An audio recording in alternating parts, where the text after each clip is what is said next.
Hey there, Independent Scientologists.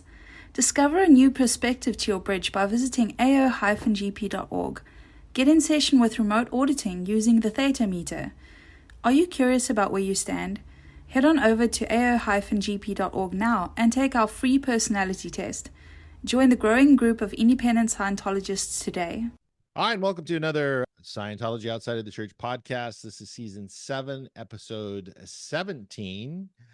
I am here with Michael Grady. Michael is a recent initiate to independent Scientology. You haven't done any services in the church, have you? Not the actual church, just an independent doing the HQS. Okay, great. So the HQS, for those of you listening that do not know, is the Hubbard Qualified Scientologist course. It is like a sampler platter of different auditing techniques, steady information, that sort of a thing, to get a person get their feet wet on auditing and a bunch of other things. And you're about what, halfway through? Pretty much, yeah, about halfway, yeah. Okay. Just finished the lower TRs. Okay. So basically, we're going to do a podcast on beginning questions and answers, a new user's guide to independent Scientology for people that run across the podcast, both on YouTube and Spotify, Apple podcasts, and things like that. So we'll just do it in sort of a Q&A format, and then the conversation will go from there, and however long it takes is however long we'll take. So what questions can I answer for you? All right. Well, I'm really honored that you have me on here to ask questions. We've had some really great conversation the last couple of days with when I signed up for the sample session that you offer on your website. Uh-huh. And here we are a couple of days later, a few days later, actually going on a podcast asking a lot of the questions I have. It's such an intriguing topic, and there's so much information. Of course, there's a lot of questions that come with that, right? Yeah, it's a very broad subject. It really is. Yeah. I'm fortunate that I have a mentor that is encouraging me to go through this. And so I don't have any doubts about the subject. I'm just all for, okay, I have a very successful mentor. He says to do this. I said, okay, it works. So I'm going for it. Right. So I guess I'll just start at the top here. So you have an amazing platform you've created where everything's online. I don't know if there's anywhere else that's doing this, and I haven't really seen that, but it's usually all in person. And so one of the big questions I had initially with interacting with you and doing this online possibly is there's a conversation with you should be in person while you do these auditing because you want the theta in the room to overpower the PC's bank. What would you say about that?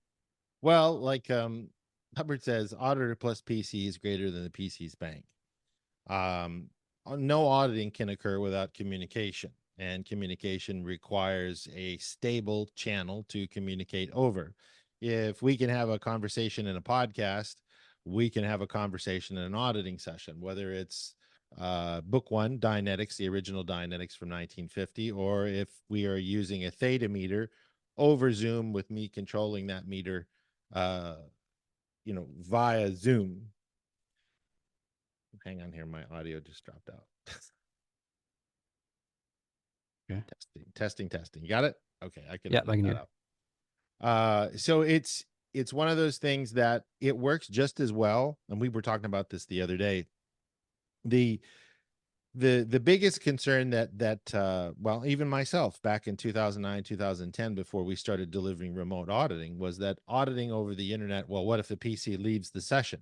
Well, that is a consideration. Has it ever happened to me in a couple thousand hours of auditing with a PC leaving the session? No. If you know what you're doing and you're good enough at what you're doing, that's not going to happen. Beyond that, we're all in the same room, and the intention that you get across in an auditing session as an auditor and the training that you've had, it works fine. It doesn't matter whether we're on opposite sides of the planet or we're in the same room. The gains are the same. The only The only caveat to that is that you have a decent internet connection, and anybody that's ever been doing anything with the internet and online gaming knows what latency is, that there's a little bit of a communication lag between what you say and when they hear it. And you have to be aware of that as an auditor auditing remotely with a Theta Meter over Zoom, to know that there's going to be a micro delay when you say, what's your favorite fruit? And you read off the fruits as an assessment to the person. There's going to be a little bit of a delay. And once you figure that out, you can ask some test questions to get a read on the meter. You go, okay, now I know what we're dealing with, and off to the races you go. Otherwise, it's exactly the same. So maybe lower level Scientologists that are co-auditing each other in like the lower grades, maybe that would that be a concern? Well, the only thing that you can't do via Zoom and using a Theta Meter is you can't do the objectives processes. You've got to be in the room with the person you're auditing, controlling the body, doing those objectives processes in the room. That's the only thing we cannot do. And we have solutions for that, unless you live in lower Pakistan or something like that, where we don't have any trained auditors. Then it might be a problem. Have we run into any problems? Typically, no. Most people live near somebody that we know that can do the objectives with them, or worst case scenario, we can have them do the HQS course free of charge if they're receiving auditing and they've gotten a package, for example, and they can do the HQS course, and they can twin up with somebody, a family member or a friend, and have those delivered in person as a co-audit, and then we can continue on with the normal auditing that we can do over the internet. But that's it. Anything else we can handle. There isn't any exception to that. We can deliver the lower grades. We can deliver newer Dynetics. We can deliver the OT levels, new OT5, the L's, everything. We've literally done it all with Wow. exceptional results, and success stories are on our website too. Yep, saw that. Amazing. Okay, another question. In order to go clear, is it really necessary to go through the grades, or can you skip them? Well, that is a great question. Now, back in the day, we used to have, and they still exist, and they're actually on the present day Scientology grades, the levels at the end. Back in the day, you used to have what is called the quads, and that, well, at that time it was the triples, because they're called quads because there's 4 flows and you're doing them, and it's a primary process. If it's grade 0, it's on communication. If it's grade 1, it's going to be on problems. Grade 2 is going to be overts and withholds. And that was all there was just the quads. And then LRH had a conversation with a CS, I forget who it was at the moment, and the CS said, look, we need to improve the gradient on this. What do you think, Ron? And he said, I agree. So they created a gradient approach on these expanded grades, that what you're doing is, in so doing the expanded grades, you're gradiently improving the person's awareness to the point to where they can front up to auditing new era Dynetics. I have a PC currently that is starting new era Dynetics, and she is on her 201st session after doing the expanded grades, basically 1 hour, hour and a half at a time, 3 days a week over the course of 2 years. And it has changed her life. Her success stories for those expanded grades are on the website. And it is, at one point in time, new era Dynetics was at the bottom of the bridge back in 1980-81. And LRH revised that bridge a couple of times, like the one I have on the wall behind me, to where he realized that it was a lot for people to front up to doing new era Dynetics, and expanded grades gradually get you to the point to where you can run new era Dynetics fully and completely and get the most bang for your buck out of it, as opposed to running shallow on it if you were to do new era Dynetics before you did the expanded grades. Now, that's not to say that you can't do some new era Dynetics in a repair program in the middle of the expanded grades or before. Some people can run it, some people can't. But anybody can run standard regular Dynetics without a meter, because the reason why Dianetics works per LRH, and he mentions this in 1960 on the State of Man Congresses, is because anybody can be a victim. What's happened to you? Well, I was in a car accident and I broke my leg. Anybody can do that. And interestingly enough, just as a side note, the entire grade chart from the bottom all the way up to OT8 is approached from the viewpoint of victim. It isn't until after OT8 that you start handling it from a different vantage point. So it's a gradient approach on that, and that's just the way that we do it. And it is definitely recommended to do the expanded grades, because you will not get the efficacy of the OT levels. You will not get nearly as many gains because you're not set up properly. That's why the bridge is a gradient approach to it. And believe you me, I've had people come to me and they say, yep, I've had all my grades and everything. I'm like, you sure? Because I'm looking at this OCA graph and I'm going, gosh, I'm not so sure about that. And they swear on a stack of Dianetics books and Bibles, yes, I have. And then and I don't have their folders. I can't get their folders because they're in the church. And so I have to take them at their word. And then they get on the OT levels, and sure enough, I have to pull them back down and do the expanded grades on them because they're falling on their head, as LRH puts it, because they can't run this stuff properly. Their awareness isn't there yet to do those particular levels. So you have to cut that gradient and go back to square one and clear those things up with the quads, at least, if not the entire expanded grades. TLDR, yes, the expanded grades are very important. And what does TLDR mean? Too long didn't read. Okay. I see that on Reddit a lot. So that's the short answer. Yeah, definitely you need to do that. Now, also, I must mention that grade 0 and grade 2 are the longest of the expanded grades, grade 0 especially.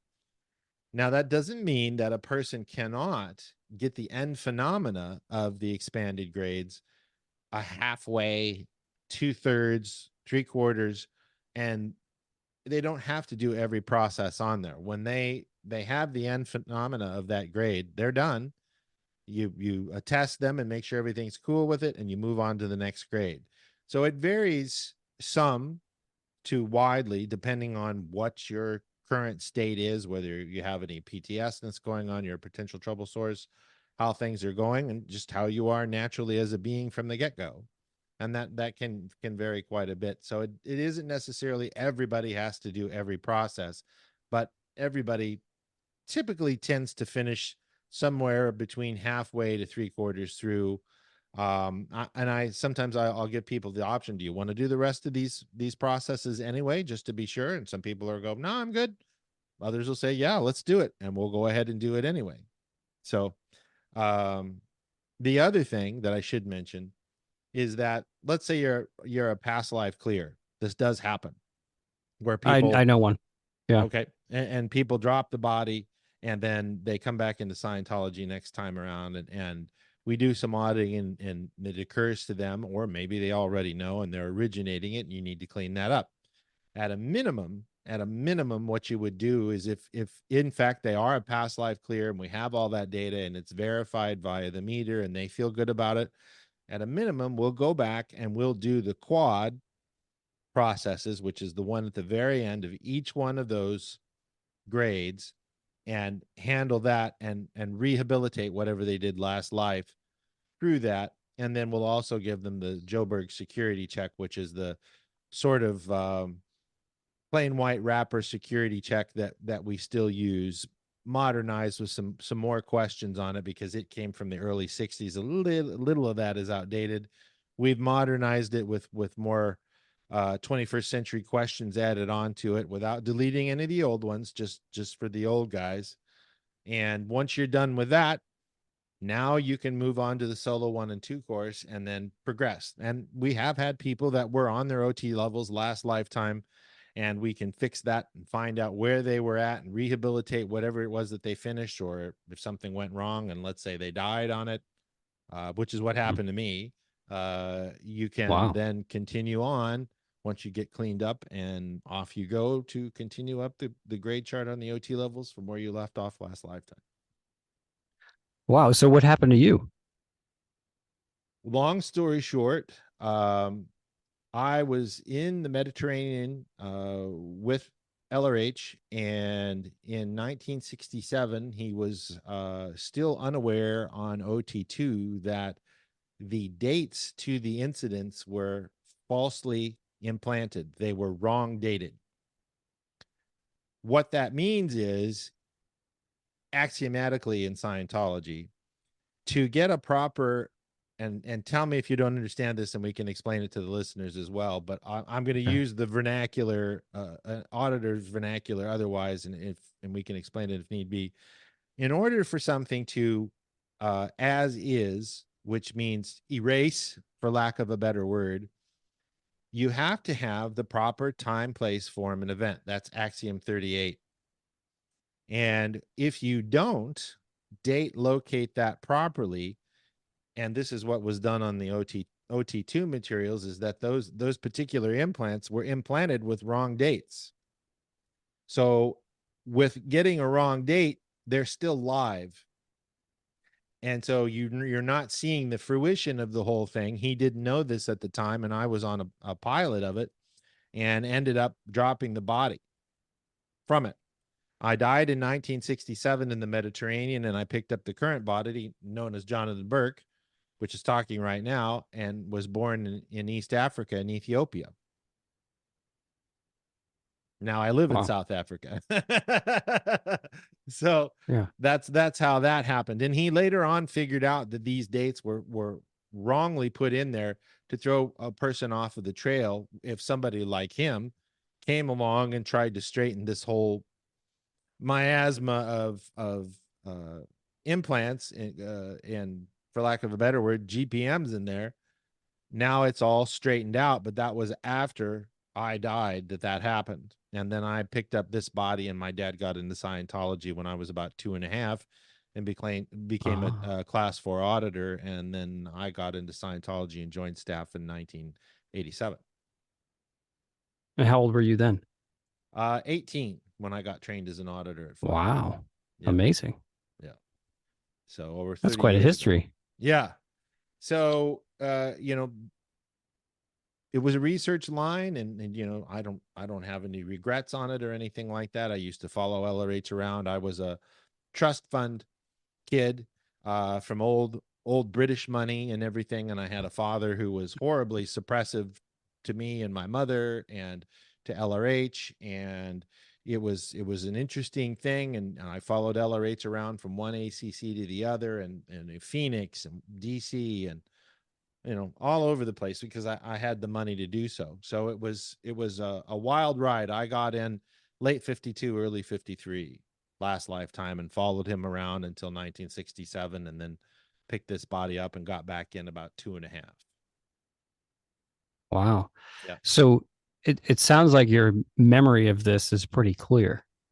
Oh yeah. And it was, I didn't realize that I was a past life clear until I was on staff, and I had already been trained, and I recall to the exact moment where I was standing, what I was looking at. I was in the course room supervising as a class 4 auditor, and I was also the org exec sec, so I was over the technical division, and I was course supervising at the time. And I remember the exact moment when I realized that I was a past life clear and everything, and it was sort of like a brick wall that just collapsed in the middle on itself. And it was really amazing, but it wasn't for, gosh, let's see, that would have been 1989. I didn't get the state rehabilitated officially until 2005 with Pierre Ethier, the class 12 that recently passed away in Newmarket, Toronto.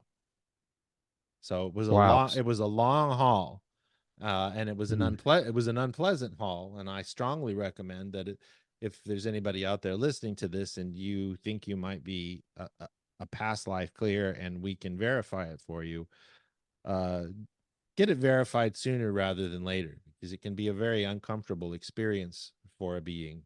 to deal with that. It's very tedious to not have it acknowledged and realize who and what you really are and why. What are some of the signs of someone being a past life clear? Well, they might be a lot more able than the average bear. They might have different viewpoints. They can get things done more. They're not affected by their surroundings so much. They're very, very A to B uptone. They'll probably have pictures that mental image pictures of things that, and it's not just, well, this sounds familiar, but they'll actually know some things and be able to tell you about things. And it's one of those, if you know. And to get it unburdened, sometimes it takes a course, sometimes it takes a little auditing. I've seen it both ways. And for me, it was just standing in the course room supervising, and boom, it just hit me like a ton of bricks. And I said, I need to get this handled. And the problem with the church is when that was originated to the church, and this was years later at Tampa Org in Florida. I originated that, and they said, nope, we won't do that until you do all of your expanded grades. You need to do them anyway, which is completely false. It should be handled per LRH immediately, not give us $50,000 and we'll audit you and then we'll think about it. That's not okay, and that's not how it should happen. It should be done with either a clear certainty rundown or a Dynetic Clear Special Intensive, which was the predecessor to the clear certainty rundown. And you find out, you get more information, you date locate it, get it all mapped out, verify it.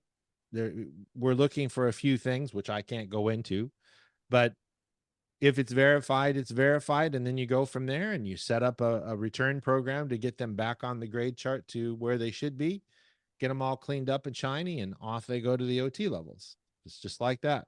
And it doesn't take forever. It's a lot simpler than the church would let you know, but obviously they're going to milk you for as much money as possible. That's what it comes down to. And I'm sorry to be so blunt, but that's the isness of the situation currently.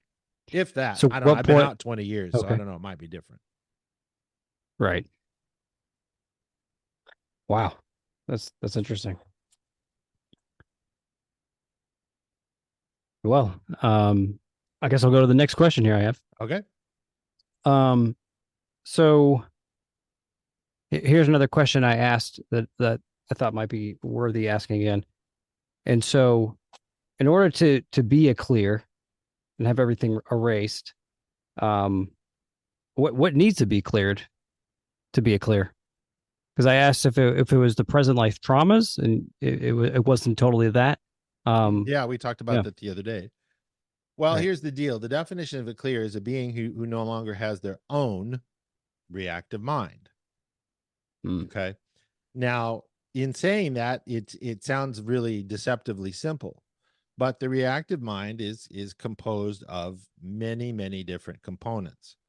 And in order to go clear, one has to pull these Dianetic chains. There's also the clearing course, which is that's a whole other ball of wax if a person doesn't go clear on book 1 Dianetics or New Era Dianetics, or back in the 70s it was called Standard Dianetics. And what you're trying to do is you're just trying to empty out that whole hamper of Dianetic engrams, secondaries, and locks on a myriad number of subjects. There's several different rundowns on New Era Dianetics that approach it from one angle, another angle, another angle, another angle, until the bank just collapses.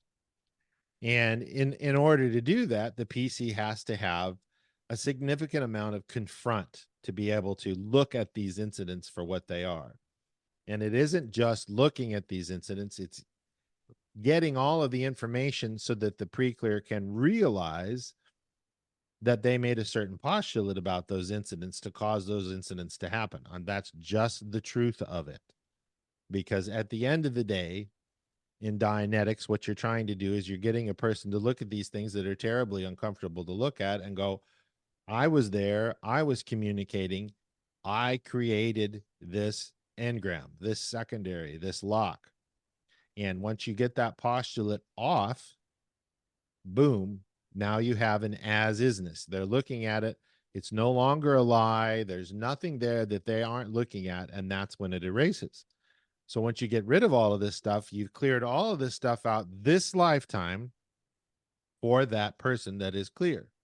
Now, that is not to say there is only one reactive mind. There isn't. There are hundreds. I'm going to go as far as to say that could be 100,000 other reactive minds that you have to deal with.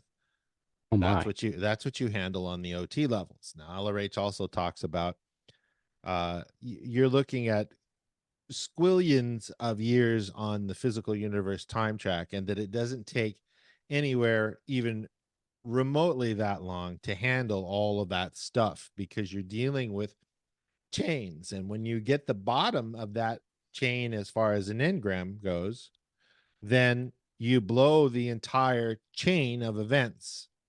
But you have to get back there first and peel that onion, that charge off to the point to where you get to the beginning of it. And as you get more and more auditing, especially Dianetic auditing, you're able to look at these incidents, and instead of, okay, let's handle the engram now, and the one in the 1950s, and the one in the 1810, and the one in 1776, and then, you know, the one at 1500, and then the one at 1100 BC, you can go from present time now and look at it and blow it on inspection. That's when What do you you mean know by you're inspection? in good. Blow by inspection is you look at it, you see it, poof,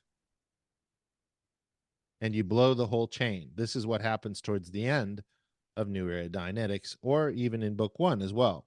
You can get to a point to where you just go, ah, there it is, and you're looking at it for what it is, because you're in really good shape, and you can go, okay, this is what happened, this is what I had to do with it, this was my postulate. And you know, you as the auditor are having a hard time even keeping up with this because they're handling it so quickly. That's blowing on Wow. inspection, instead of, you know, incident, earlier beginning, earlier incident, earlier beginning. They just look at it and, you know, they kind of look at you and go, okay, hold on, we're going to go for bust. This is the basic. Here I was on this planet, and this was happening, and the star was about to explode, and I was trying to get all these people off the planet before the star went supernova, and I didn't achieve to do it, and all the lives were lost, including mine, but I gave it a gallant effort, and my postulate was that I wasn't going to be able to do this. Boom, the guy goes clear. Now, I'm not saying that's how it happens every time, but that's the type of thing. So you almost always, and that's how we got into the conversation the other day, is typically a person will go past life on New Era Dianetics, and should go past life on New Era Dianetics, because that's where the basics on a Dianetic chain are. Not this lifetime. Hubbard says there's nothing in this lifetime that can aberrate you. And if you want to take it a step further, there's nothing that in this universe that can aberrate you except you. It's kind of like a two-step process. First, someone did it to you, but then earlier than that, you created it. Yeah, and I'll give you an example of where this goes wrong. I met a girl online. I took her to the Bahamas on a cruise. She had TMJ problems from a car accident, and I was Okay. sitting on the deck of the ship. We were floating around the Bahamas and everything, and I said, and you know, it was out gradient for her, but I'm just giving you the example because it's germane. I said, and I think I've mentioned this in another podcast. I said, you know, the body problems that a person has ultimately were caused by them. They made a decision, and as soon as we got home, she never spoke to me again, because she couldn't have the fact that she was responsible for her own body problems. Right. Too steep a gradient. Too steep a gradient. Yeah. That's why you have to have objectives, a Purif, Scientology drug rundown, ARC straight wire, communication grade, problems and help grade, overts and withholds, upsets, handling service facsimiles that you use to make yourself right and other people wrong. Well, they hit me, so they're responsible for my body problems. That's pretty much where we were at on it. So you can't tell somebody that. They have to realize it themselves, that they were there, and this is what LRH says, and there's a twofold thing here. They were there and they were communicating. That's the only thing you can be wrong about. You were there, you were communicating, you made a postulate, the star went supernova, in the end, ultimately, no one was to blame because you decided to do that. Now, he also says the only other way you can be wrong is over or underestimation of effort. But that's junior to that. Being there and communicating and over or underestimation of effort. So that's how a Thetan gets wrong, is they underestimate, gosh, I should have gotten there sooner. This is going to take more effort. I'm sorry, Captain, I'm not going to be able to save those people on that planet before the star goes supernova. You could have said that, but you didn't. Instead, you wanted to try and save them. Sometimes you can't. This is how you get into these catch-22 type engrams that stick you on the track at the bottom of a Dianetic chain, just as an example. And of course, it's totally fictitious, but that's how these things happen. And you're looking at chains that are billions of years long in some cases, but a person isn't going to be able to go back billions of years on something without peeling that onion of surface charge more and more, because to the degree that you remove that charge is to the degree that you increase their awareness. So you can't just dive into the deep end of the pool without having the pro course swimming lessons, basically, because you might drown. So you have to take that gradient approach in the auditing.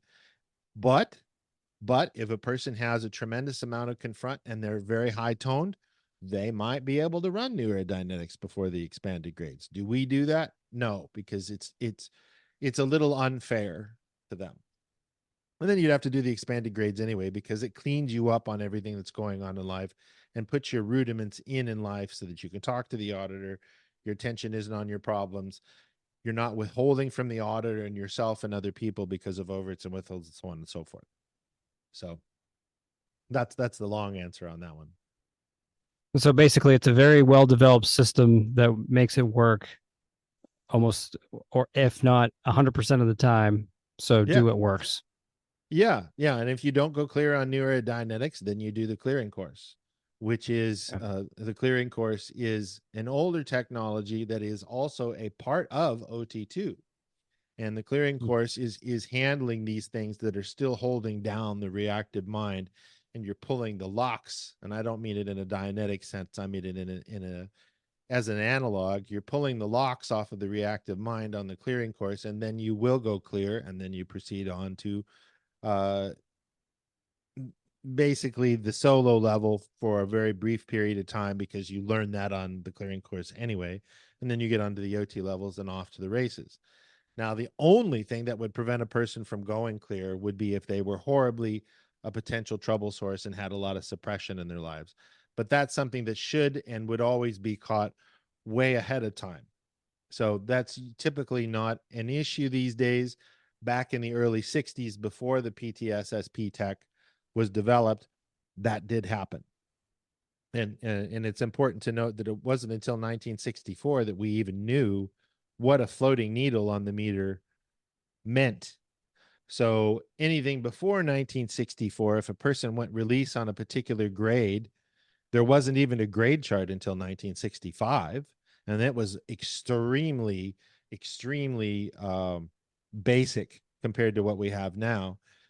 LRH, if somebody went clear, they had to schedule an appointment, go wherever he was at, and sit down with him, and he would speak to them and ask them questions and everything, and he would sign off on whether they were clear or not long before 25 years before we had the Dianetic Clear Special Intensive. And so a lot of people went clear, a lot of people went release, and didn't know it because we didn't know what a floating needle was, to say, okay, that's the end of that process. Now go see the examiner and verify that state, get the data to the case supervisor. Yeah, this guy looks clear. Okay, let's do the Dianetic Clear Special Intensive, the CCRD, and find out, get it cleaned up, and give him his certificate so that he can move on. And in my case, I went clear in 1956. And it wasn't acknowledged. It wasn't acknowledged until the 60s, the mid 60s, because we just didn't have those tools. Now we do. So it's much more codified and streamlined based off of the earlier basics. And that's all he tried to do, was streamline it off of those basics, to the point that when somebody does go clear, you know it, and you can verify it, validate them on it, because you don't want to overrun them. But the opposite side of this is the Ned for OTs band and all of the new OT levels that came out in 77, 78. The knots material was developed off of almost a mistake, because what was happening is standard Dianetics was working so well that people were going clear, didn't know it, and then were mocking up more case and then falling ill and doing poorly in life because they had gone past clear, it hadn't been acknowledged, and LRH was one of these people. If you can believe that. That actually happened. He was catatonic, bedridden, and the upper executives in Scientology came to David Mayo, who was his top tech guy at the time, and said, Dave, we need your help. LRH is in rough shape. We got to do something about this. David Mayo went in, did some assists on him, tried some things out, and from that was Ned for OTs, knots, was developed and used as a solution to people that had been audited past Dianetic clear. And that then developed into a rundown. And then the LRH said, we've got something much greater here than this. And then took that data and turned it into new OT4, new OT5, 6, and 7.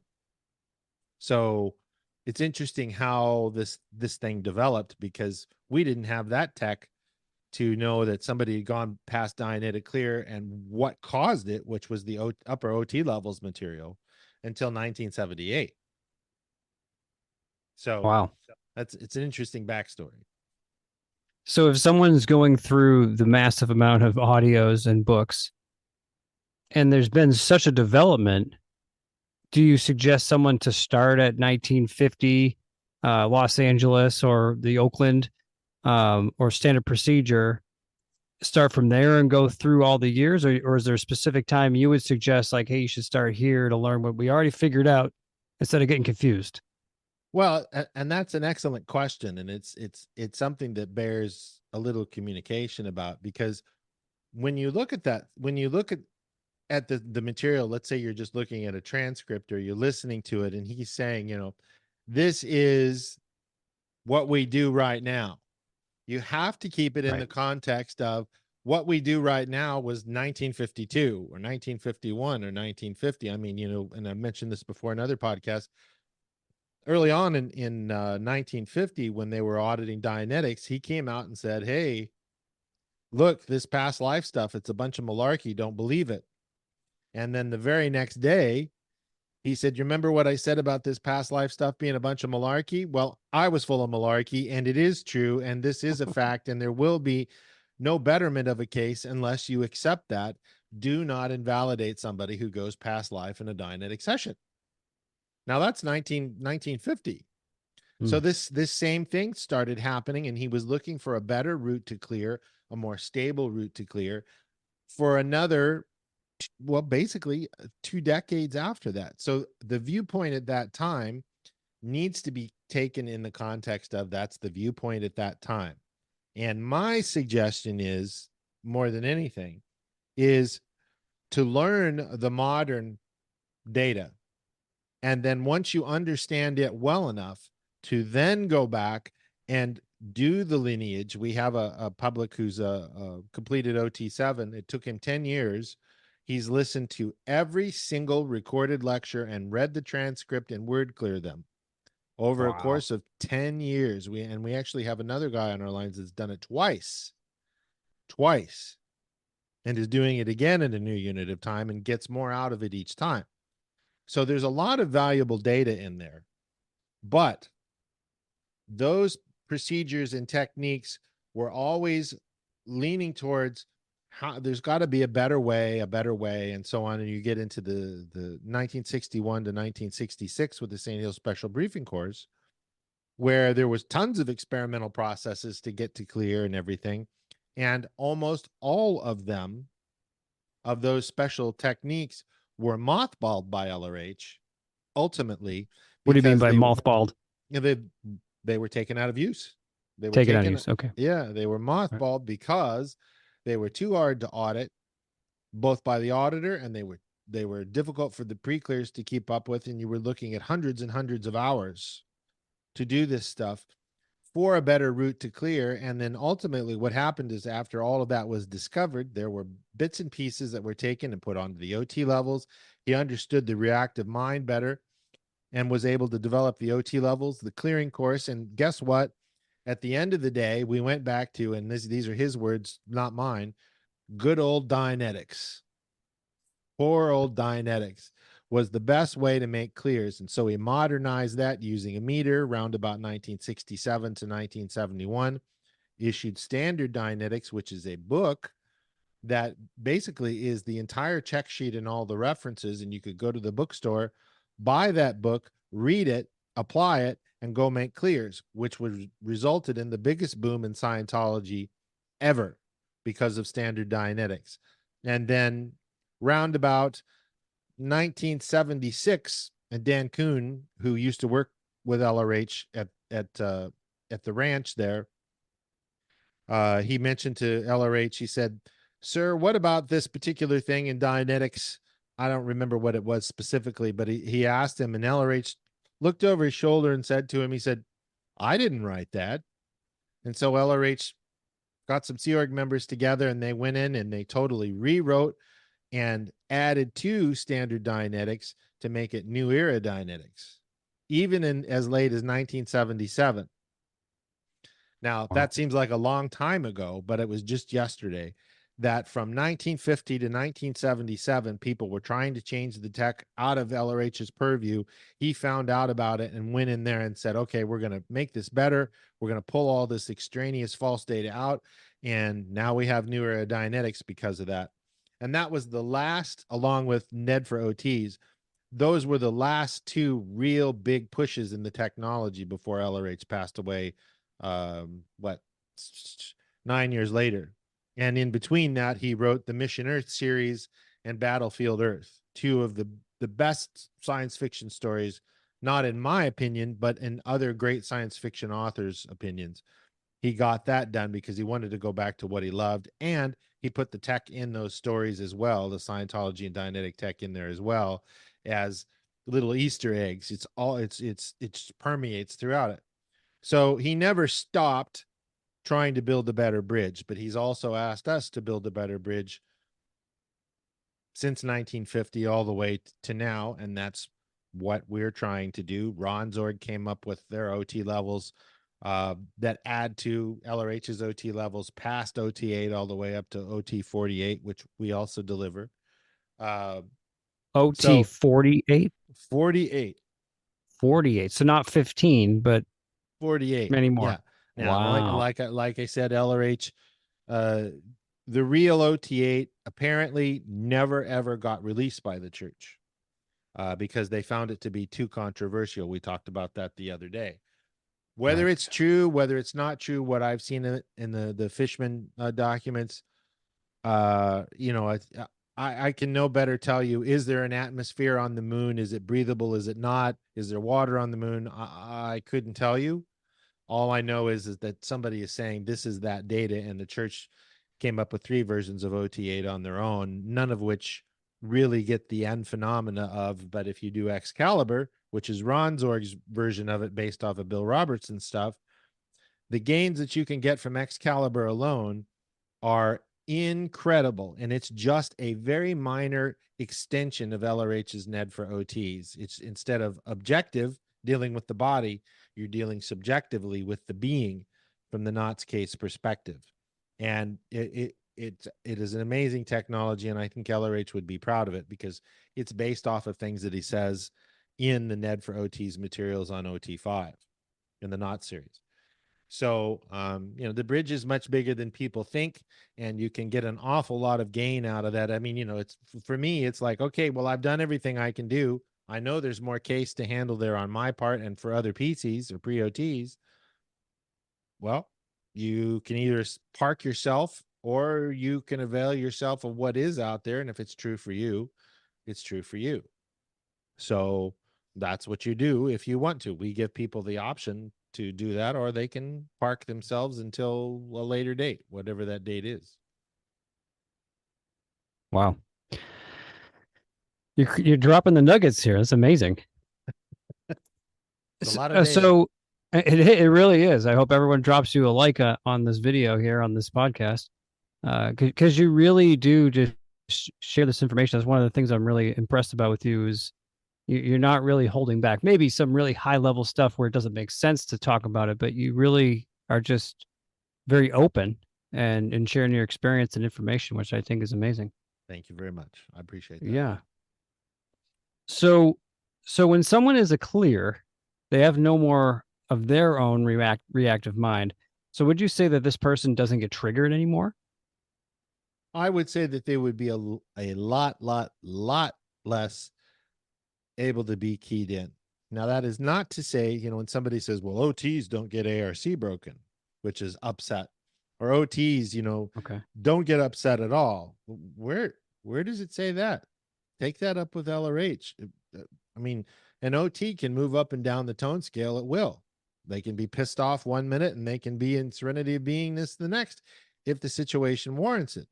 But if Right. you see somebody getting their head cut off in a video in the Middle East, are you going to just sit there and go, okay, I'm just going to grant that guy cutting that guy's heads off some beingness? Hell no.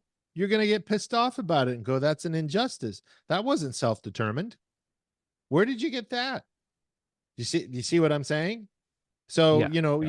you're responsible for your own tone level. And as LRH says, emotion is used to get a desired result.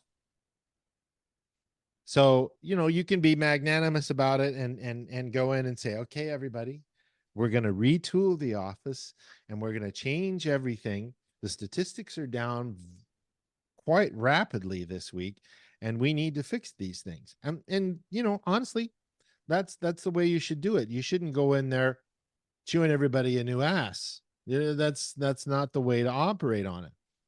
But given the situation, it's up to that particular OT or clear to decide what needs to be done. And that's not just through auditing. You have to get the training to understand the mechanics behind this and what does it take, because intention is cause. If you sit there and say, stop cutting those people's heads off, I say right now, are they going to stop cutting those people's heads off? Probably not, unless you Probably have not. one hell of a strong intention, which some people have. I'm not saying that can't happen, but sometimes you've got to do a little bit more than that and take some action and kick some ass. Is it okay to yell at people to get things done? I don't agree with that. I don't think that you should have to do that. Do I get pissed off sometimes? Hell yes, I get pissed off sometimes. Do I let myself get pissed off is the question. Yes. That is up to the being. Does that make it okay? Sometimes not. Sometimes I get a little reactive about things when I see things that are unjust, and you can't just bulldoze your way through with people. You have to be diplomatic. I have no stomach for politics. I'm not great at being diplomatic in certain situations on things where I've seen injustices that still have not been righted. And there's an awful lot of that on planet Earth with 8 billion reactive minds. So sometimes, you got to open up a can of whoop ass to get some things done.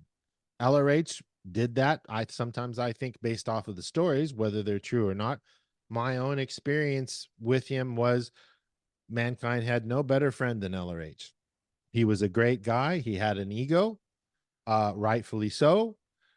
Sometimes it got in the way, and he didn't like to go in session with anybody that he couldn't control, which violates the definition of in sessionness, which is, willing to talk to the auditor and interested in own case. And he would pick auditors that he could control. That's not okay. Not okay. And it's part of the reason why he probably did not live as long as he could have, because people were afraid of him. And that shouldn't have happened. And he should have had better friends, especially in the end. I don't know if you know that story, but he was basically murdered and was on a visceral because he had pancreatitis or pancreatitis. I think it's pancreatitis is the way it's pronounced. And he was about to be subpoenaed by the IRS, and they wanted to prevent that. The guys in the Sea Org, Miscavige being one of them, I know several of the guys that were around at that time, and none of them are upstanding individuals. And instead of taking care of him and getting him handled, they took him off of his medication that was preventing him from feeling the pain of this pancreatitis, and he died in the back of his Bluebird RV. Oh And my. they went and gambled his money in Reno while he lay there dying in the back of his Bluebird RV. What? Wow. Yeah. So somebody should have opened a can of whoop ass and kicked those guys out of the church immediately and said, Ron, we're gonna get you the help that you need. Now people could say, well, if he's such an OT, why did he have these problems? Well, you know what? You have to take care of each other. Nobody's perfect. And sometimes a brother needs help. And he died pretty much friendless and separated from his wife. And she didn't even know that he had died until they announced it and said, well, he's continuing his researches, which, was just a bullshit story to baffle him with bullshit instead of dazzle them with brilliance when they murdered him.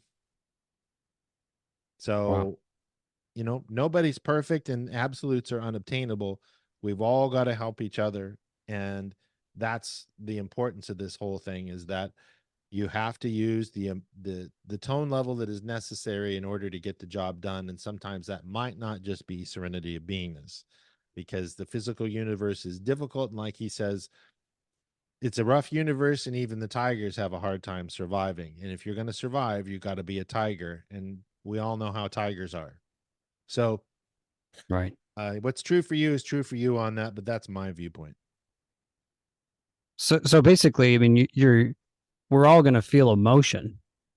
Yeah. But you're allowing yourself to choose it. And so it's not an irrational emotion you have coming out. It's really rational emotion, more so. So you're not being triggered in that sense where it's uncontrollable. Right. What does the situation call for? I'll give you an example that's fictitious, but did you ever see Spock kick somebody's ass in Star Trek? I haven't watched much Star Trek, so I can't say.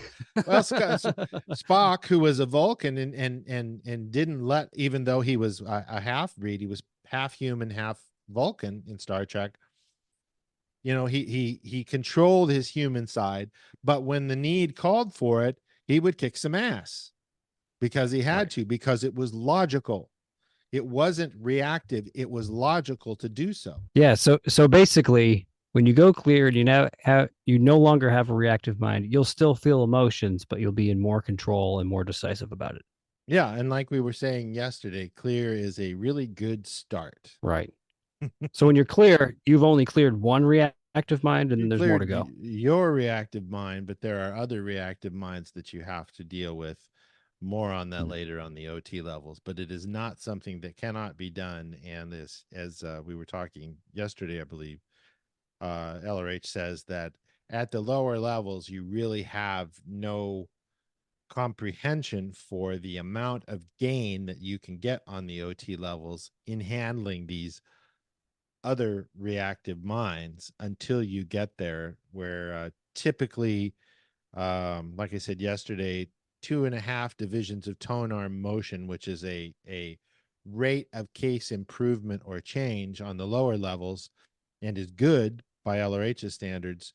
On the OT levels, you could have anywhere in the neighborhood of anywhere between 12 and 50 or more. I've had several sessions where I had 50 or more divisions of case gain in a session, and it was verifiable to the degree that I was there, it was happening, and I was controlling the meter properly to get that actual amount of case gain in a session, which is incredible to get. There is so much case gain to be had on the upper levels, but you have to peel that onion in order to be able to get there to avail yourself of those types of gains.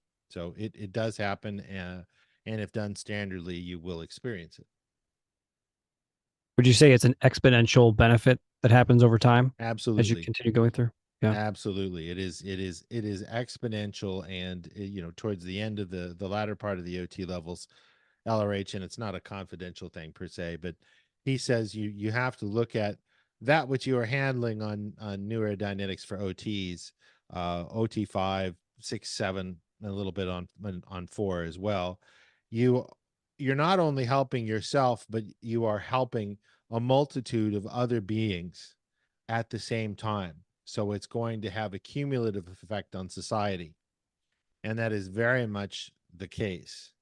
And somebody could say, well, things aren't looking really great right now.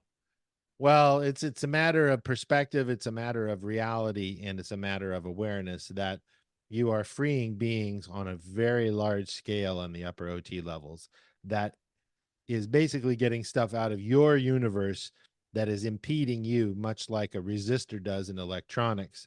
And with those reactive minds gone, okay, now you can impinge, you can intend, you can postulate.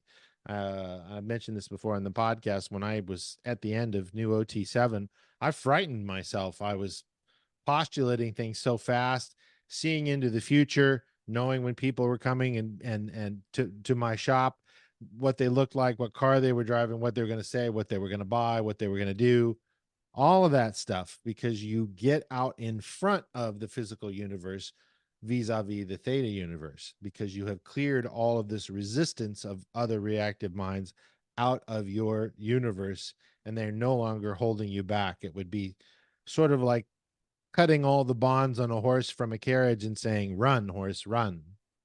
Very much like that. And the horse And can so do you what they say want. that, so you say that this can affect other people as you are going through these types of clearings. Is that similar to when we talked yesterday, or I believe, when you clear a valence, you can clear that person through you? Is it in that kind of way? So then you're clearing like maybe people in your life or people in past lives that you continue to manifest. Well, I will get to the end of it and just kind of cut to the chase. Okay. Ultimately, what's happening on Ned for OTs is you're creating clears at a mad rate. I can say that much. You're creating clears at a mad rate. The only difference is you're not dealing with a being in a body. Okay? That is what is happening. So you are dealing with people telepathically, beings telepathically, who are no longer connected corporally. And in so doing, you are changing society at a wholesale exponential level. And the more people you have on Ned for OTs, the more good you are doing for the planet at large and the universe at large, as far as beings and the physical universe, because it is a positive change in what those beings will affect upon the physical universe. But yeah, it's safe to say that you are wholesale clearing by the end of the upper OT levels. And is that a major drive that you're Well, basically helping and clear the universe? I mean, it's more of a side effect, to be perfectly honest. Okay. It's more of a side effect of what you're doing. What you're trying to do is you're trying to handle its influence on your universe and what's holding you back. Now, the reasons for this obviously are confidential and go beyond the scope of the conversation. And it's just, you want to find out more about it, get going on your bridge, basically, is what I would tell our listeners. But the fact of the matter is that things are not what they seem, and that things are far, far, far more different than you could ever imagine and you are aware of at this current point at the lower end of the bridge than you will be at the upper end of the bridge. And when you see this, you will start to say, by God, I need to do something about this. And that's why we do what we do at AOGP, because somebody has to hold the line here, because the church sure as hell isn't doing it anymore.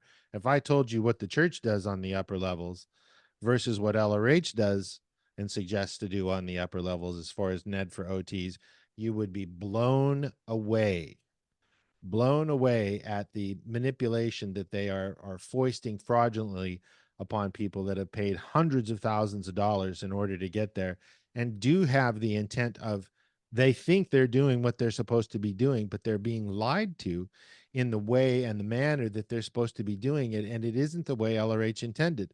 To me, that is the saddest of sad things, that this is happening inside the church, and it's wrong, wrong, wrong.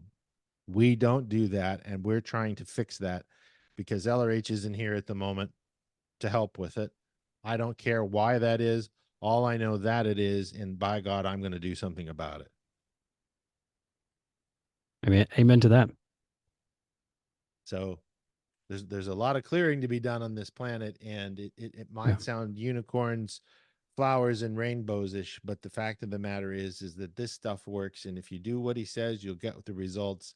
And if the more people that are doing it, the greater the change overnight you can see in the physical universe, Thetan plus body on this planet, you can see. And like I've said before, Scientology doesn't have all the answers, but by God, it gives you the information to do what needs to be done to find those answers out. There is no better database of information that you can operate off of, because this guy knew what he was talking about, and you can get the job done if you listen to what he says. Yeah. So off of the bridge, there's various rundowns to do, right? Some that are not standard or needed, some that are, I guess, optional, or yeah, I mean, a lot of them are for certain situations. One of the ones that you can do is the false purpose rundown, which handles evil purposes and false purposes. The church uses false purpose rundown almost ad nauseum, because Miscavige operates off of the viewpoint that everybody else has false and evil purposes like he does. So he's basically, what's the term? I always forget the word. He's projecting on everybody else his own overts. Yeah, is what he's doing. Similar overt of his own, which is not the case. Not everybody needs false purpose rundown. It's fabulous. And if you have any evil purposes, well, okay, we can handle them. But the thing is LRH says all evil purposes come from the upper level knots case. They are not yours. They come from that band. And so his solution originally was expanded Dianetics. That handled evil purposes. Then he came up with the false purpose rundown, which is the Scientology version of handling evil purposes at the lower end of the bridge. So otherwise, the evil purposes get handled on Ned for OTs on the OT levels. But Miscavige thinks that everybody needs hours and hours and hours and hours of false purpose rundown when they don't. And there's lots of other rundowns, but they're all catered to, for the most part, something that is preventing somebody from going up the standard bridge. Let's handle that, and then we can return them back to the standard bridge. And they're all great rundowns, but if it isn't needed, it isn't needed. So, like the L's, for example, those were created by LRH for people who were in the Sea Org originally, that he needed them to be OT now, not 2 years from now. And so he developed these processes in order to short circuit the bridge and get these guys a bunch of horsepower now, as opposed to 2 years from now. And then decided, okay, let's make this a public action. Does it circumvent having to do the grades? Absolutely not. He says it can be done anywhere on the bridge. That's true. L11 can be done, and the efficacy of it is great. You can do it anywhere on the bridge. In my opinion, you can take LRH's opinion all you want, and Pierre ETA told me the same thing. He said L10 and L12, much better to do after OT3, because you've gotten that huge chunk of case out of the way, and you're not going to have to deal with all these other reactive minds that get in the way and audit that in order to get the result that you can get from the L's. So it's not perfect, and you can do them, but you're not going to run nearly as deeply as you would if you did them after OT3 for L10 and L12.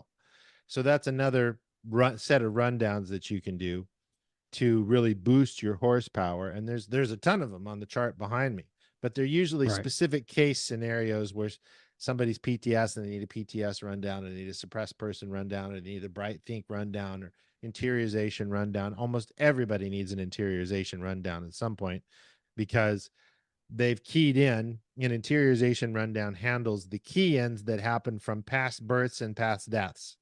So let's say you're on an auditing process and you go exterior, and that's great. We don't shoot for that anymore, but it's great if you do. But what happens a lot of the time is, especially early on in auditing, when you go exterior, it keys in these past deaths and past births that shoots the case mental mass way up, and you can't audit over it. So you have to do an interiorization, exteriorization rundown in order to handle those key ends of past births and deaths to the point to where the person no longer has that in restimulation, and now you can get back onto the show with the regular grade chart. So that's something that almost everybody does at some point, and sometimes they even have to do another one called the end of endless int rundown, which is the Scientology version, especially after clear, if it gets keyed in again. So, there's a tool for pretty much everything. This guy pretty much had it all solved. I haven't seen anything where I couldn't resolve it with one of his tools. The only thing I cannot resolve, because I cannot resolve it, or our auditors cannot resolve it, is if somebody has an ethics situation. And if that ethics situation is so bad, they're not going to get any gains from auditing, because they're committing present time overts and withholds that prevent them from moving anywhere as a case. What would be an example of that? Sleeping with their neighbor while married to another woman. This is as simple as I can get it. Because Okay. what's happening is, and this is what LRH says, and we mentioned this in other podcasts as well, is you've got ethics, tech, admin. Ethics has to be in order for the tech to go in order for the administration to go in. So if you've got ethics going on, the person isn't going to get any worthwhile stable gains, because you need to say, hey, look, you shouldn't be sleeping around on your wife. You need to handle that. And it can go all the way down to, you and your wife aren't getting along. Well, there's an ethics situation there as well. Now in the church, they're going to say, they're going to tell you what to do and how to do it. We don't do that, because what the church doesn't do and we do is and LRH says this, ethics is a personal thing. Let's take that one step further. LRH also says we do not get involved in another person's second dynamic activity unless it's stopping them from being on course or it's stopping their auditing. Now, when you say stopping their auditing, what does that mean? If they're sleeping with their neighbor and they're married to another woman, it's stopping their auditing, because they're not going to get any gain, and you're wasting their time and their money and your time. So you have to say, look, I'm not trying to tell you what to do here, but would you want somebody sleeping around on you? Would you want your wife sleeping around on you? Probably not. And then if they said, well, I've got an open relationship and she's okay with it. Okay. Now our listeners might say, well, wow, that's a pretty broad brush. But the fact of the matter is, if the wife's okay with it, he's okay with it, the neighbor's okay with it, and nobody has a problem with it, I'm not going to get involved. We'll continue your auditing. And if you're getting gains and that's copacetic with you, okay.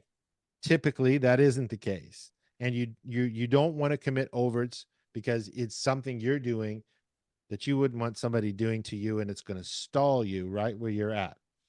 But ethics is a personal thing, and that has to be looked at that way. And you have to be very diplomatic about it and not enforce. That's what the church does. So ethics has to be in for the tech to go in, for admin to go in. And it's a case-by-case situation, but out ethics is the only thing that will prevent a person from having any worthwhile, long-lasting case gain. So that has to be addressed first, then the tech can go in. So that's the only thing we can't fix, is you can lead a horse to water, but you can't make him to drink, is the TLDR on that. Yeah. So it's really a person's own decision that it comes down to. Yeah. And I'll be blunt. If you're in a situation where you're in an open relationship and your wife's sleeping with other people and you're sleeping with other people, there's something there you're not confronting. I'm just going to be honest. Okay. And that's aberration. That's second dynamic aberration. And LRH talks about this a lot. Second dynamic aberration does nothing but destroy an organization, no matter whether it's two people or it's the Roman Empire. That's what destroyed the Roman Empire, is their second dynamic folded in up on itself. And that's why it is so important to prevent that sort of aberration in an organization, because it will just go belly up. And you've got that going on with the Sea Org right now in the Church of Scientology, the corporate Church of Scientology. They prevent people from having children because it takes them off of their post in the Sea Org. And if you have a kid, now this was 1988, 1987. Back then, if you had a kid and you were in the Sea Org, they shipped you off to a lower org, like a regional org, like Kansas City org. They shipped you and your husband and your kid off there and said, you stay there and work in that organization until the kid's old enough to become a cadet in the Sea Org, and then you can come back. It's their problem. We don't want it. It doesn't work. So this was a year after LRH died. I haven't looked at all the executive directives and stuff like that. I don't agree with what I've seen in a lot of cases. I think the Sea Org was a great idea to start, and it went horribly wrong. That's my opinion. I think there are better ways to go about that. My opinion is share the wealth with people, give everybody a good life to where they have a decent quality of life. They can survive, you can survive, everybody expands, everybody wins, and everything gets done. That's not what happens with the Sea Org, and we've seen where this ended up. That's my opinion. LRH felt differently at the time. I'm not going to argue with him, but I would have done it differently. And it's really given them a black eye, given the fact that he's no longer around and Miscavige has turned it into the biggest goat fuck ever. Sorry to be blunt, but that's the honest to God situation. And there's an awful lot of people in the Sea Org that deserved a better life for the amount they gave their lives away and are stuck in a Scientology old folks home, not allowed to go out in public because they're deathly afraid of them telling people of what the realities are of the horrors that they are committing, both to public and to people, based off of their own aberrations, not LRH's aberrations. And that's where people go wrong. And they think Hubbard came up with all this stuff. No. This is post-Hubbard. This is Miscavige's nightmare. It's not Hubbard's nightmare. LRH wasn't perfect, but goddamn, he is no David Miscavige by any means. That's where things went wrong. And Miscavige took over the church and bullied his way to the top. Hubbard didn't have anything to do with that and never assigned him that post and never put him on post. So there's that. You mentioned exterioration. Is this similar to like if someone does remote viewing or astral travel? Same thing. Same thing. Same thing. It's just triggered in at some point, or you have a release and just get shot out, or well, it either happens uncontrollably, or you get to a point to where you've gotten enough charge off the case that you can do it at will. Which, yeah, I mean, it's not what we're driving for again, but it does happen, and that's part of the reason of the demise of the Church of Scientology in the first place. Is once the shadow governments got word of the fact that Hubbard had this technology that could allow them to not have any secrets, well, then they had to take it over. Because the last thing they want is their withholds being gotten off by somebody going exterior with full perception and saying, you guys are murdering people in mass because you want to sell more tanks. right? I mean, that's what it comes down to. So they had to take it over. And that's what they did. That's the long and the short of it. And that's where Hal Puthoff and Ingo Swann and all that stuff is they infiltrated the church. The church screwed up, let them in, didn't make sure that they weren't allowed to those materials, and they made off with them. And now we've got the existence that we've got. Unfortunately. So you did the exercise with me where you asked me what was your highest tone or best moment in life, and I imagined one, and I saw myself outside myself. And so was I exterior on some level Well, Are we exterior in those moments? you're always exterior to some level. I mean, your viewpoint is going to be exterior to the body if you're not a potential trouble source, is what it comes down to. Now, exterior with full perception is when that typically happens at the lower end of the bridge after a big win on an auditing process. Is it stable? More often than not, no. That's the difference, is you can get exteriorized for a while and then you're going to go back in. And that's what Hubbard found. And so he went for that in the beginning and realized it wasn't stable and said, okay, this isn't stable. That's not what we're going for anymore. We need to clear the reactive mind because these things key back in. The mass pulls back in.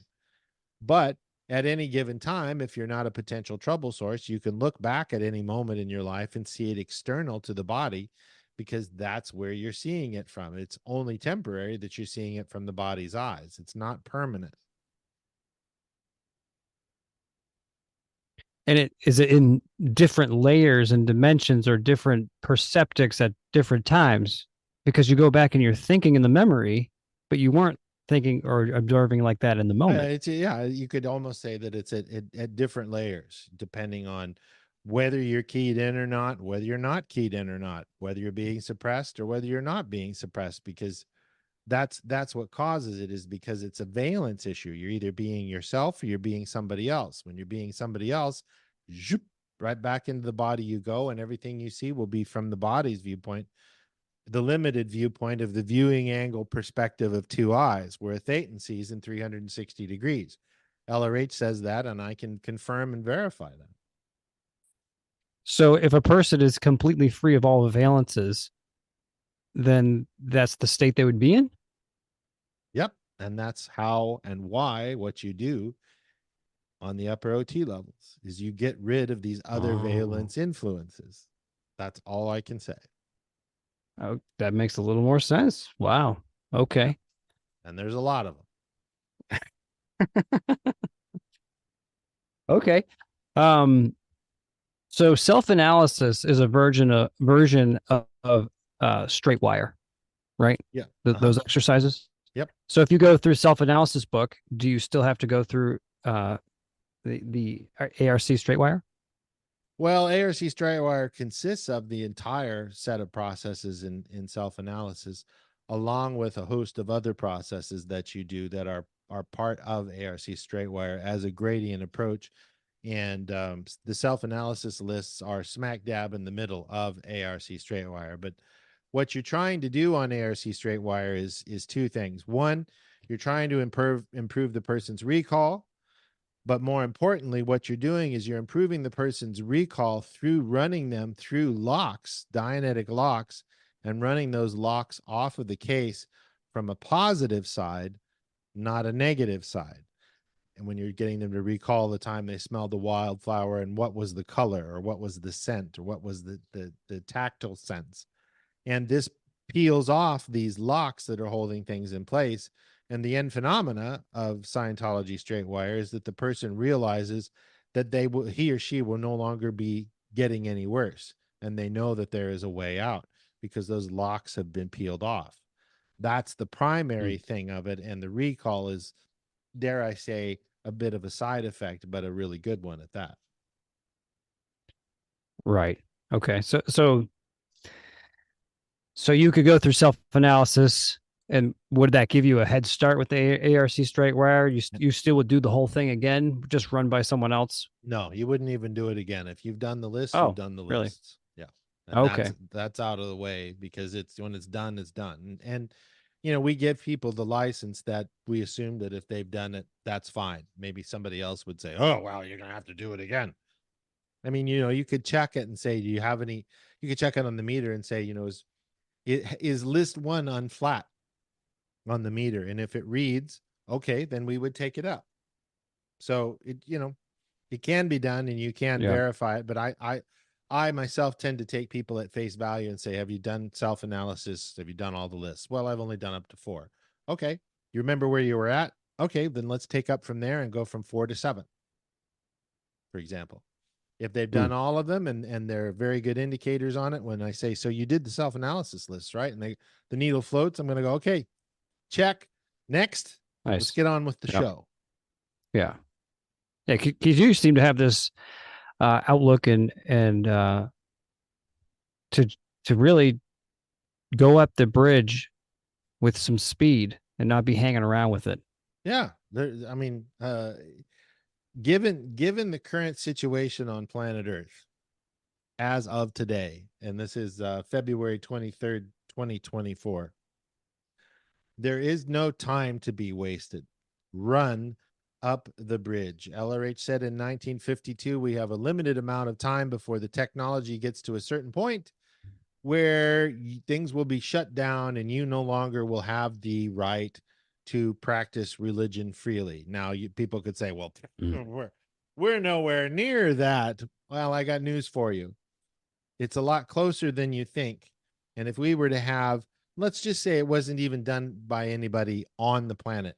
If there was an EMP solar flare, okay, an upper X class solar flare, which has happened in the past in the 1800s, it's been over 100 years. If that were to happen, we would be thrown back into the Stone Age. Every meter on the planet that had a battery in it would not work again. Okay, that is all I am saying.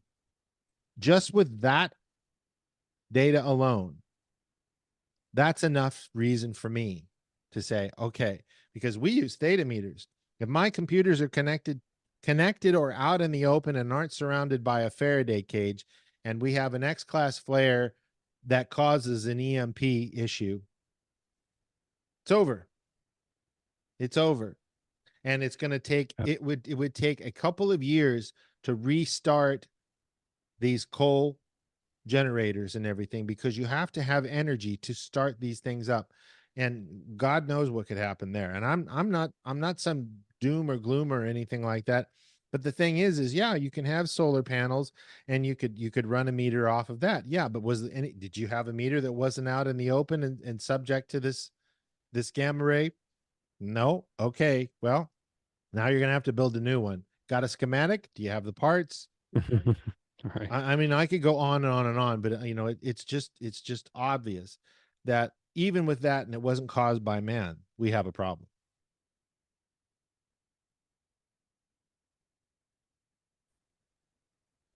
So that's my viewpoint on it is, you could put it off and dilly-dally around, but it takes less than 2 years to go from the bottom to the top of the bridge.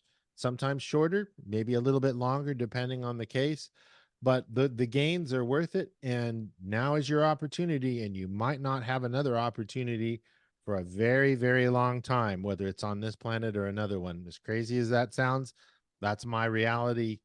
People can take it or leave it.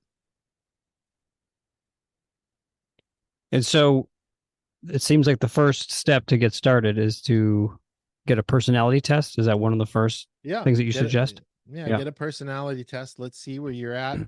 Whether you have any suppression going on in your life. If you do, we've got a solution for that. It's very short, very, very, very short, and it's free. If you don't, well, then you can get on some co-auditing. You can buy some auditing. We can loan you a theta meter and we can get you up the bridge. And you can also be on course.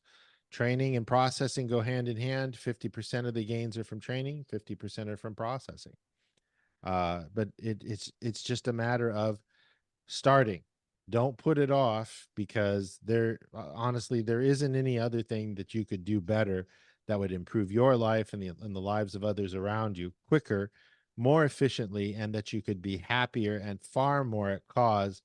And it's important to note that which you understand, you cannot be the adverse effect of. And Scientology is knowing how to know. And if you understand this data that he has, that's free on our website, and you start reading this stuff and you start applying it, your life will change that day forever and into the future. If you keep applying it, clear your words, use it, help others with it, because you're not going to make it out of the soup on your own and just go off and live on a mountaintop as an OT. You won't be OT for very long. You got to help others do it. And OTs work best in numbers together, and you can get something done, and we can turn this rock around before it's too late. Again, and this isn't the first time this has happened.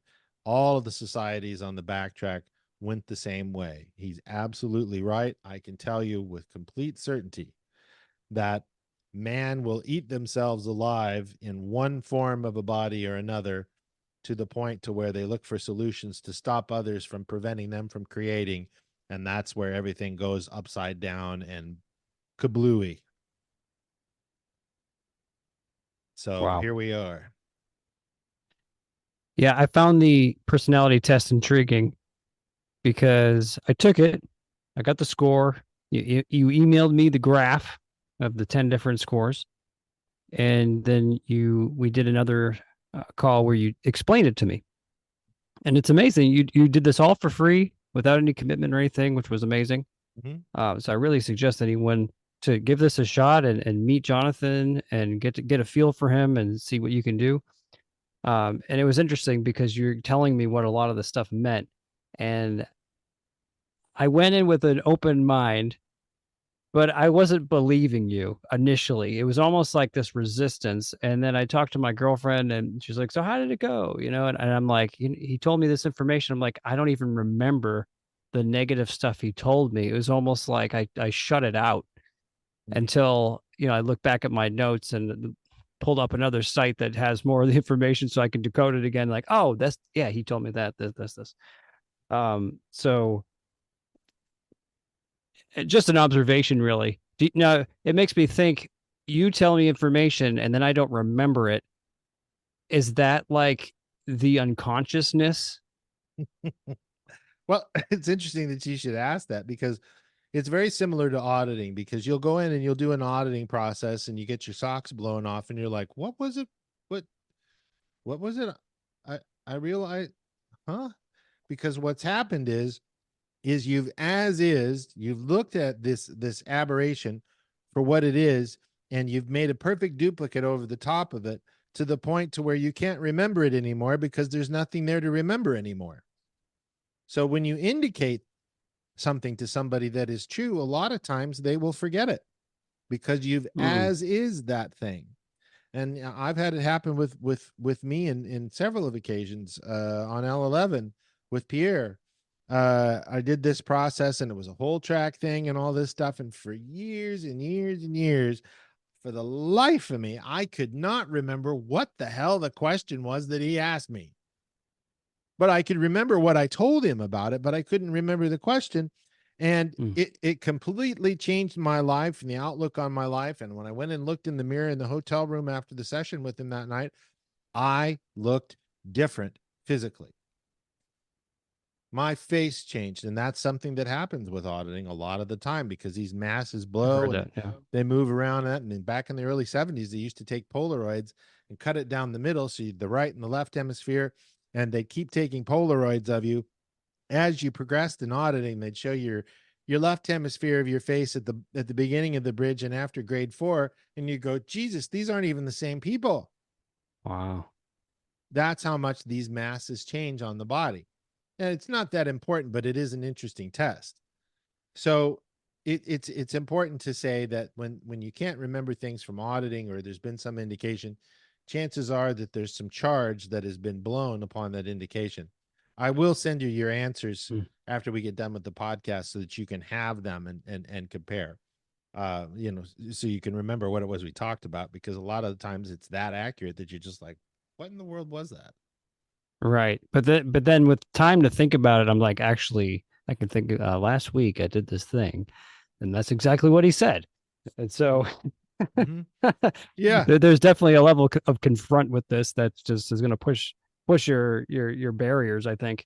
Yeah. And you're pointing it out. And that's why I said, when I did it with you, that, don't shoot the messenger. This isn't me. This isn't me evaluating. And like LRH says in Science of Survival, it's not evaluation if it's true. Because if you say there's a guy burning a house down over there, and you go, hey, that guy's burning a house down, and then a Scientologist comes along and says, that's N Theta, you shouldn't be talking about that. What? He's burning a house down. Do you see my point? And that's where the church is at on that, is they're like, well, you shouldn't be talking about that. They restrict communication. and you can't talk about the subject anymore or make any evaluations. So when a guy's burning a house down, you shouldn't be saying that because you're interpolating the person that's hearing it. What? Mhm. What? So it's important to note that you shouldn't evaluate for somebody and you shouldn't invalidate somebody, but it is an evaluation if it's true. And if you give a proper evaluation to somebody, chances are you're indicating some sort of charge there, whether it's out ethics, some aberration. And when you do, they'll go, huh?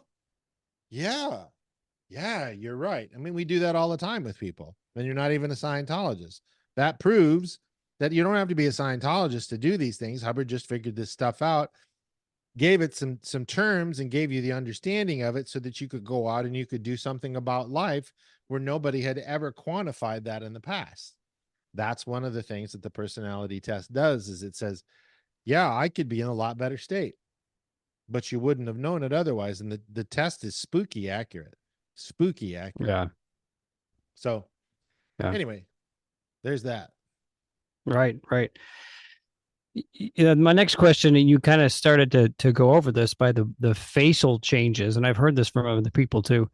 And I was wanted to ask, like, with people you've worked with or individuals you've been around and heard stories of, what has been some of the biggest changes in somebody going through the bridge in their lives? Jeez.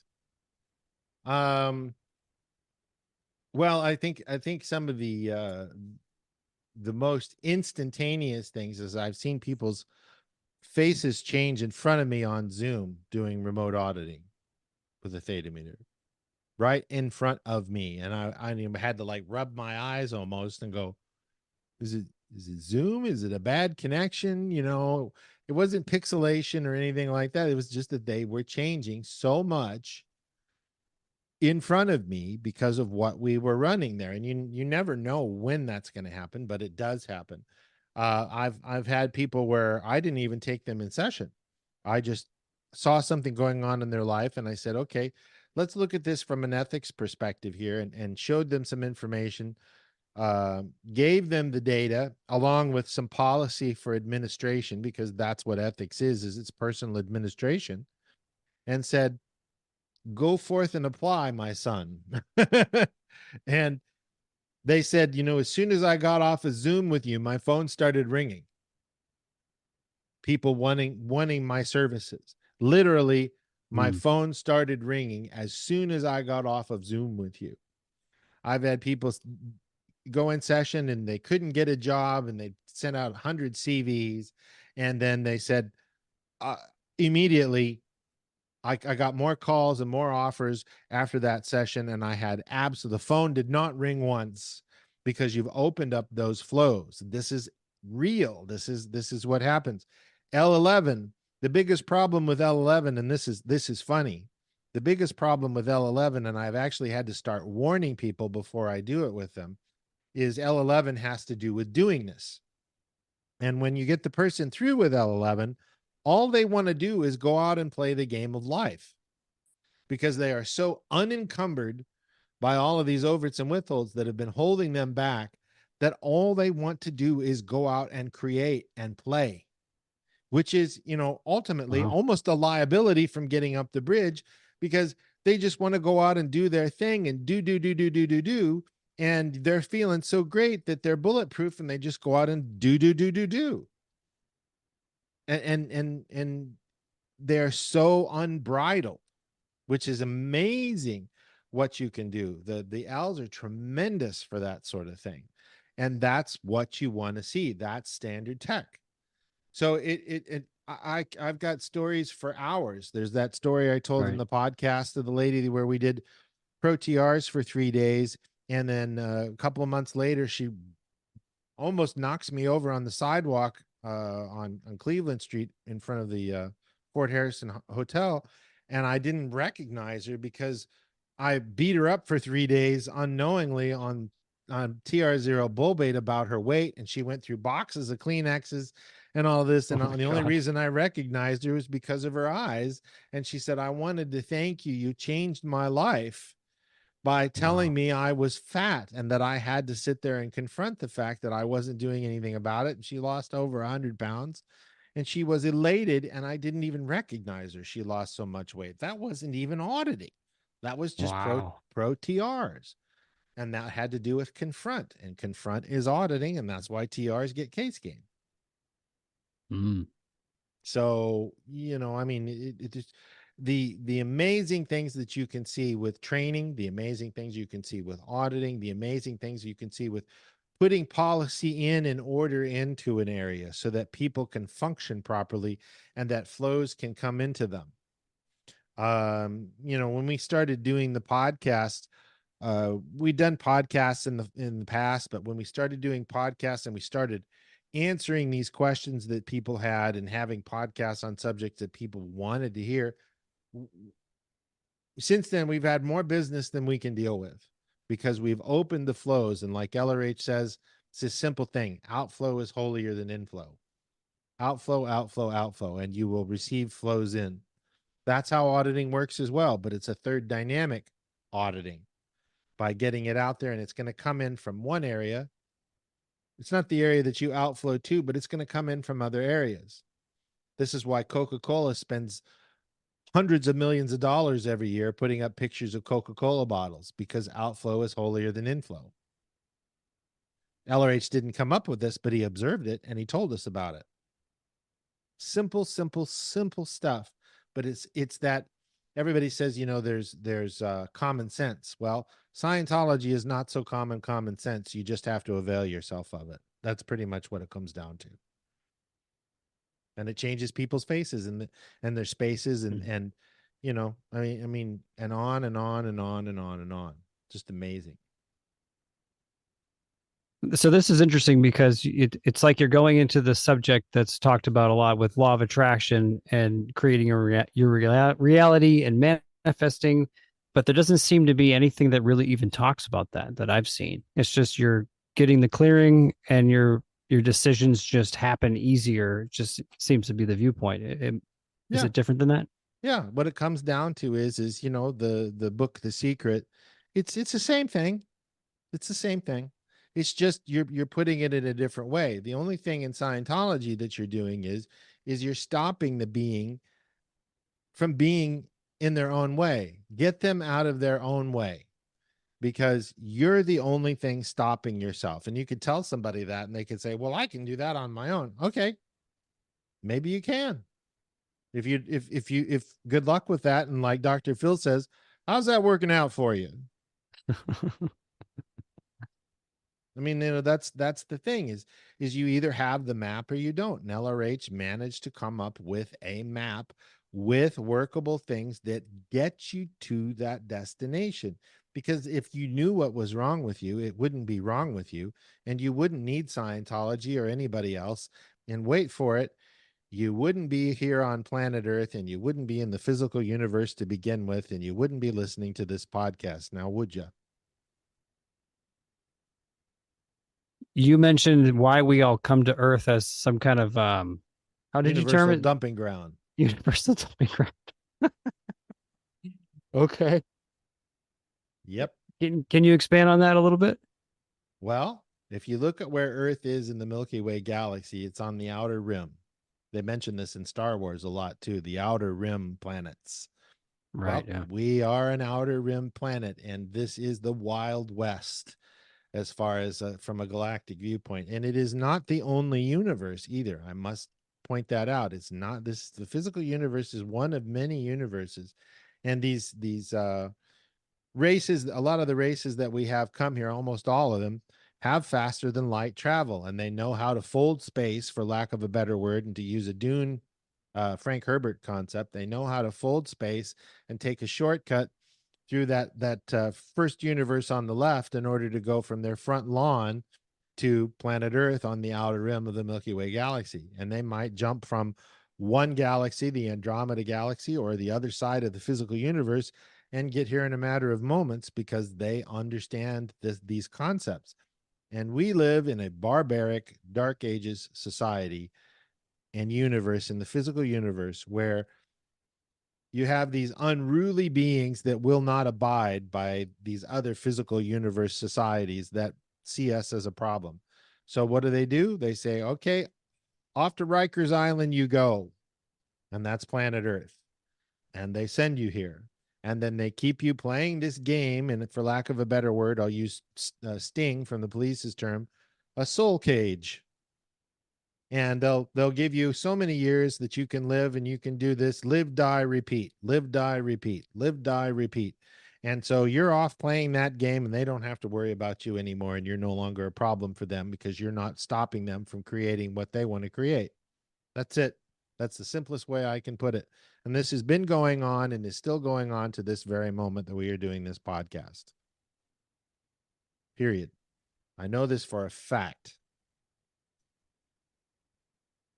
And you can. And so you were saying that there's reasons why we're here, whether we're some kind of criminal or criminals, government protesters, perverts, tax evaders, artists, anything that didn't agree with the prevalent society within which you were in, whatever that society is. And there's an awful lot of people that have been here far, far longer than we have, who are far, far more degraded.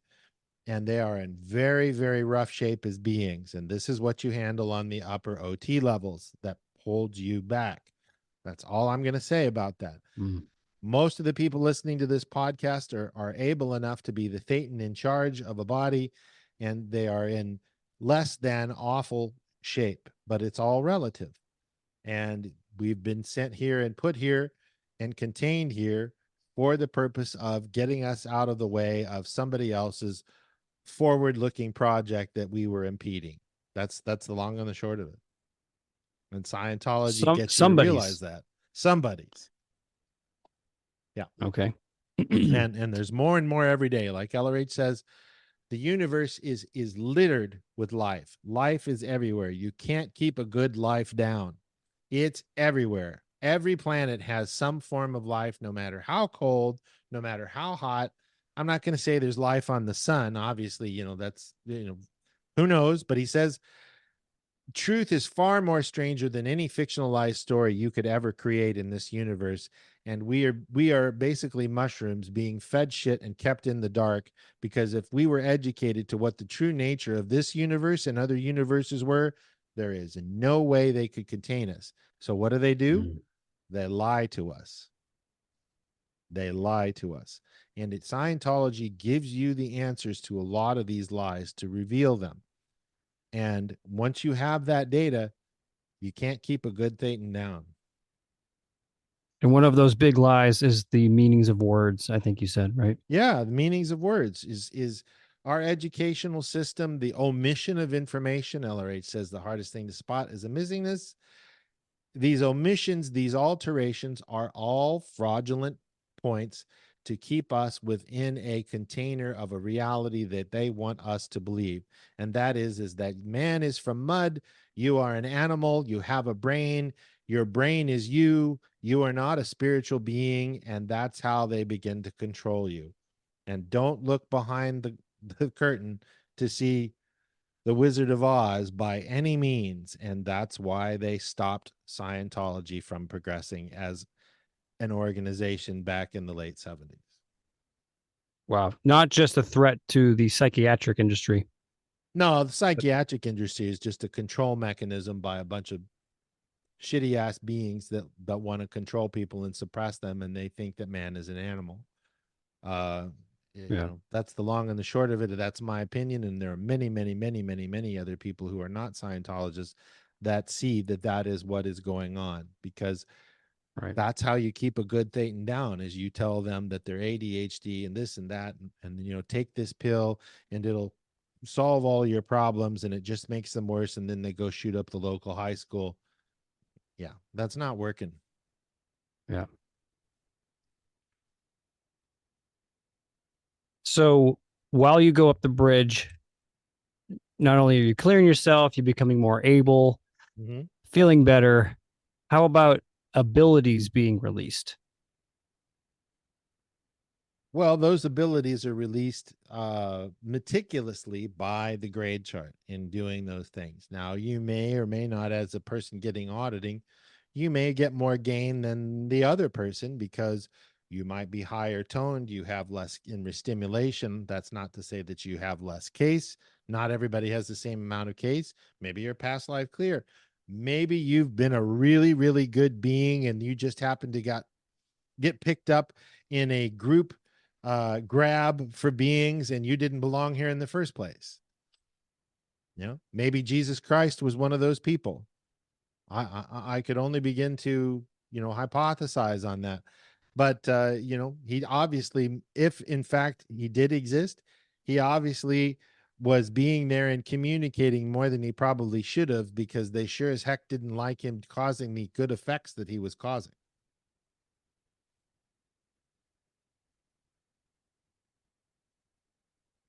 So there are abilities that are released, um, like psychic abilities.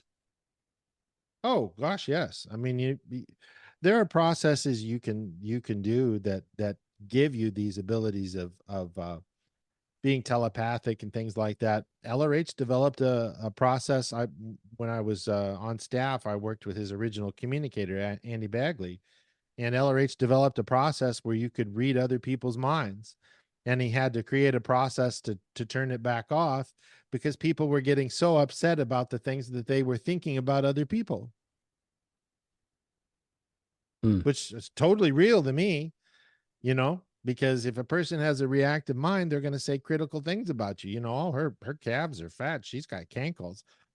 George, how could you? I thought you were my best friend, that sort of thing.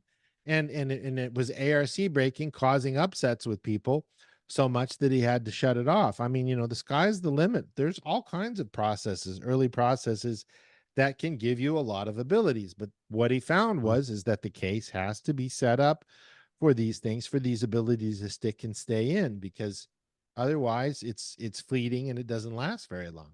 So there's all kinds of abilities that can be gained. I mean, if you do the original OT levels that the church no longer does, some of those abilities, I'm going to say all of those abilities that he presents to you on the original OT levels, are nothing short of mind-blowing on the abilities that you can gain, to where one of the drills, I believe it's on original OT6, is you get in comm with somebody that hasn't communicated with you, and the drill is send them a message telepathically to get in communication with you, and they do. It does happen. Wow. Every time. It happened for me. It happens for everybody that I do it with. Because if you do it the way he says to do it, you can do it. And then basically the original OT levels, and probably why they were removed more than anything, is because they're positive gain levels, and you're getting a person to actually show that they have OT abilities and validate it so that they can go out and be OT. That's the last thing the powers that be want to have, is a bunch of OTs roaming around with abilities. Right. Yeah. I still haven't been able to uncover why the original OTs were mothballed. And I have nothing in writing to say that LRH is the one that decided that. Maybe he did, maybe he didn't.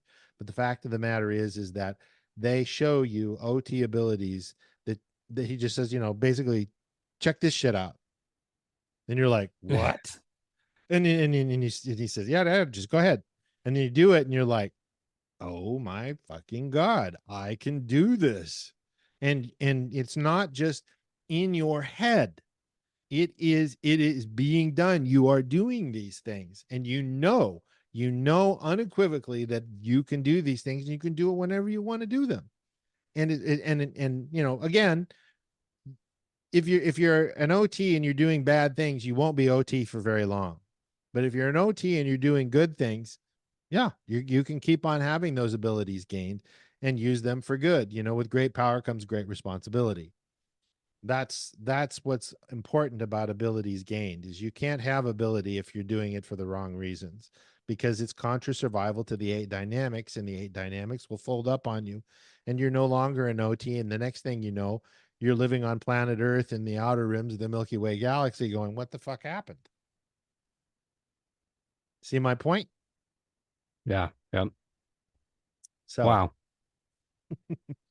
I I contacted my twin and I said, "Hey, I'm going on this podcast to ask this man some questions. He's class 8 OT8 and perhaps beyond." And so he mentioned how one of our teachers at the local center, she was saying how we want to find more people to be auditors because I want to have someone be able to audit me when I come back around this next life. mhm. And so he was wondering, why would you want to do it again if you've already done it? Do you collect more body thetans or engrams as you come through, or what's the purpose of that?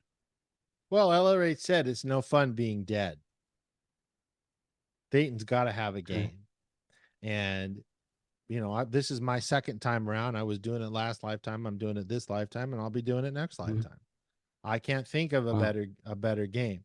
I've been around a really long time as a being and played lots of Star Wars and Star Trek games and lots of weird stuff to the right and to the left of that. And, you know, it always ended the same way. And, you know, it's the physical universe, and you know, it's like an open world MMO video game. There's only so much you can do. And once you've done that stuff enough and you're aware of the fact that you've done all these different things and everything, you start looking at it and you go, well, I need to do something more for the greater good that I enjoy. And I personally enjoy helping people. And that's my thing. I enjoy it. I like being a musician like yourself. I like causing good effects. I like rhythm. I like being on that magic carpet ride with 4, 5, or 6 other guys, creating my own time. And that's what music is it's sort of an analogy to what you're doing as a Scientologist and as an auditor. Is you're creating a magic carpet ride for other people, and when you do that, you pull them along, they pull you along, and you create a new reality and stop getting stuck in these crazy ass games in the physical universe. How many more of those games do you have to play? How many times do you want to play Half-Life or Diablo or whatever? At some point, you've done every quest in the game. Then what? Well, it's time to create a new game and get the hell out of this universe and create something different. That's my drive on it, and I can't think of any other better endeavor than to do this. Now, does that mean that I don't like to play drums? No. Does it mean that I don't have other interests? No. But I do understand the universe and that there are other universes, and I know that I can go from one side of this universe to the other, and I can go to other universes, and there are other beings there that are significantly different than we are and have different viewpoints. And to me, that's the coolest thing ever. And LRH gave me the ability to do that. And I can help somebody who's dying and prevent them from dying for a few hours to a few days to whatever, and put them in touch with people that they would no longer ever have anything to do with anymore, and repair relationships and build affinity back so that they can say their last goodbyes. And to me, there isn't any other greater purpose. None. Sorry, I get a little misty about that, but Yeah. I appreciate that he's given me that ability. Wow. Amazing. And so for all of our listeners and Michael, we appreciate you being here, and we will see you on the next podcast on Monday or Tuesday. And namaste, and we love you. Bye for now.